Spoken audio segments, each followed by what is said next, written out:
So you didn't have in mind in the first place to play these songs live and not even doing an European tour with these songs, right? Right, yeah, we didn't. We just kind of thought it was going to be a once and done thing. Make a music video and make it be funny, and see how many views we could get, and that was just kind of the end of the idea. But then when it got the response that it got, we were like, all right, well, we can probably make this into an actual band. Great. So, well, just out of curious, how hard is it to play metal music with those costumes? Uh, so there's a couple of, I get asked this question a lot. There's a couple of things that people reading or listening or whatever this ends up going on to should know. Uh, the costumes that we play in the music video, the movie accurate costumes, are not the costumes that we play in live for a All couple of right. reasons. The couple of reasons. The first one is the legal issue. We don't own the characters that are portrayed in those videos. Therefore, we cannot make any money off of those videos, which is kind of a bummer because they have a lot of views on You them. have But tons of, um, yeah. yeah, so we just did the videos for fun, and that's going to be kind of how it stays. So the movie accurate costumes are Lucasfilm or Disney property, so we can't use those live because we get paid to play live. So that would be a sort of legal conflict there. The other reason is that they are impossible to play in. The music videos are all done to pre-recorded audio. Doesn't matter what band's music video you're watching or listening to. It's all the pre-recorded stuff from the album. They're not actually playing in the video. They're just miming along. So it's not actually possible to play in gloves. The costumes are very heavy and cumbersome and hot, and most of us can't even sit down comfortably while we're wearing the costumes. They're very hard to get on and off.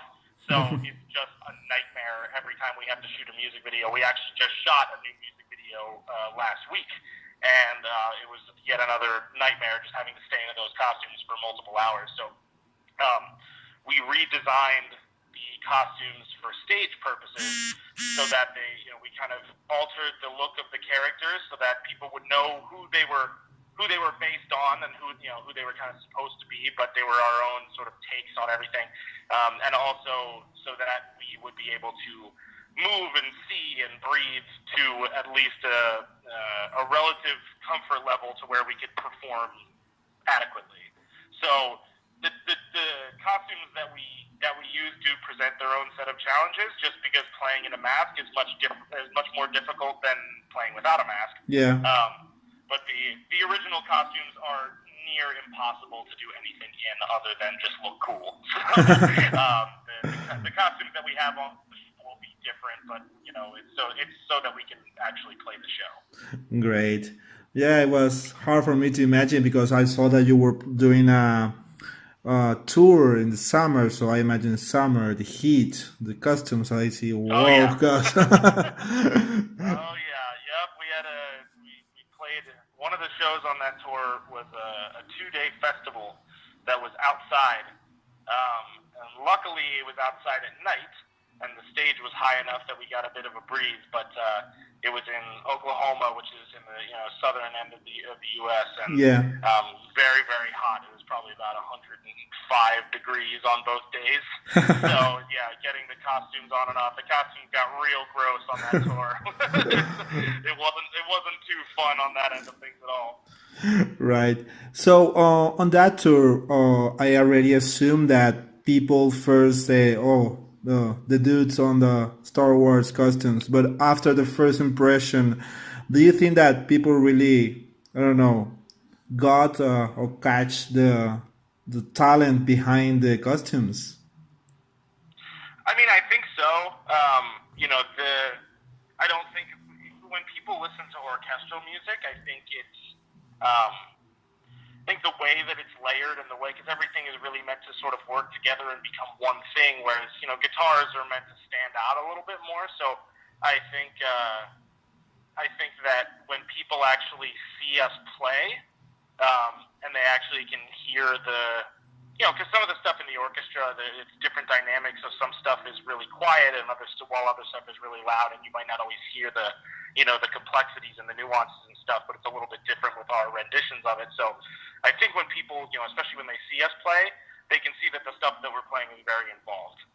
There's not a whole lot of running around from most of us. Two of our guys will do more movement than anybody else, just because their parts are a little bit easier. Yeah. But as far as like most of the guitar parts are very difficult, the drum parts are very, very difficult. And it's one of our guitar players described it as the world's longest game of Simon, because none of the parts repeat. I mean, if a section sounds like it repeats, like one note will be different, or it'll be in a different key, or it'll be in a different tempo, or something. Something is different about it every time a theme comes back around.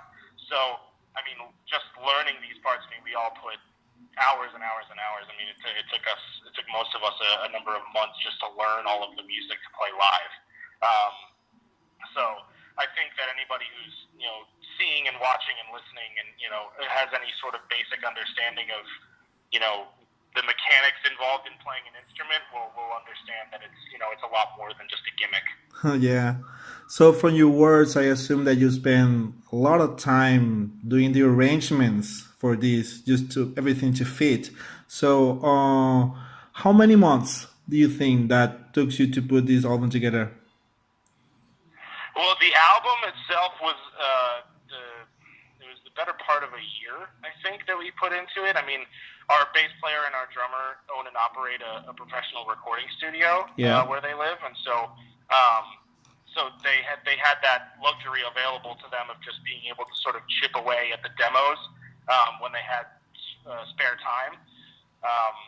So once they kind of had everything demoed out, with a lot of programmed instruments and sort of slow recording process to try to figure everything out.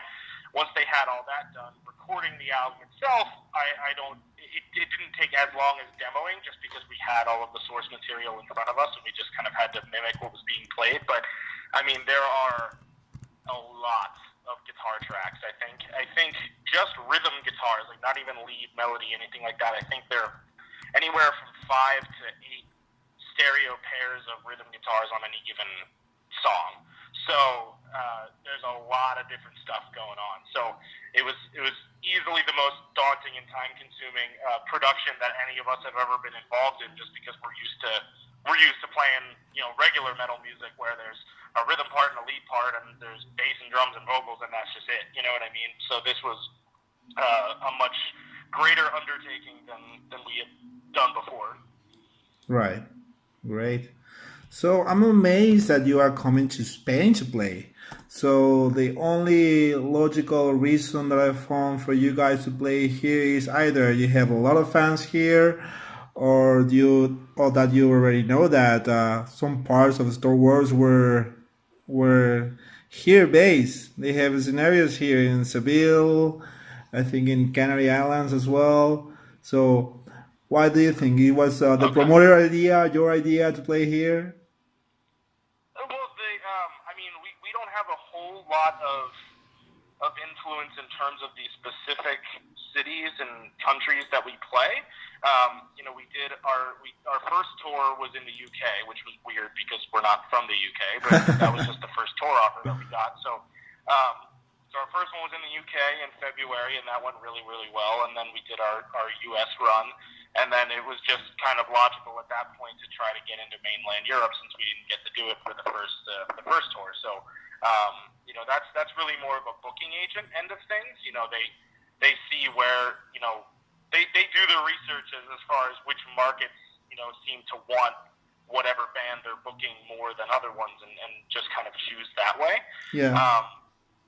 But I mean, we're excited to play anywhere and everywhere.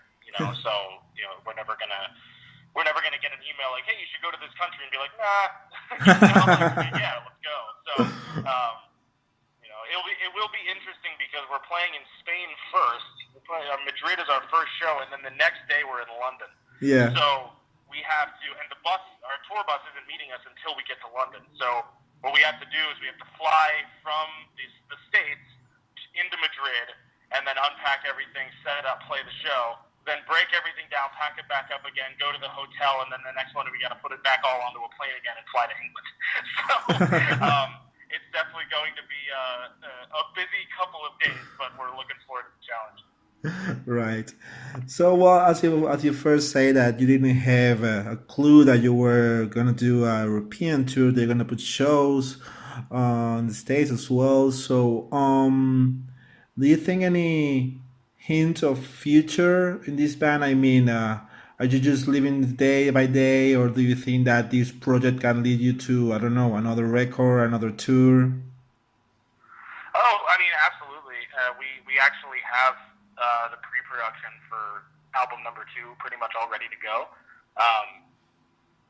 Grant, our drummer, is kind of the mastermind behind all that. He has perfect pitch, so he can just sit and listen to the orchestra bar by bar and just pick out every individual piece. It's pretty insane. He's like a mad scientist in that regard. So he spent a month in Australia making a record, and he would just wake up early every morning and knock out as many pieces of one song and then the next song and whatever as he could while he was over there. So we have a second record ready to be recorded. So that's definitely in the future, and we're going to keep touring for sure. I mean, we're already talking about doing our next U.S. tour in 2018, and there's no official details for that. We're not exactly sure when that's going to happen, but we know that it's going to at some point, and we'll absolutely be coming back to Europe and hopefully going to other places that we hadn't been to before. I would love to go to Japan and Australia and South America and wherever we can go. You know what I mean? So this is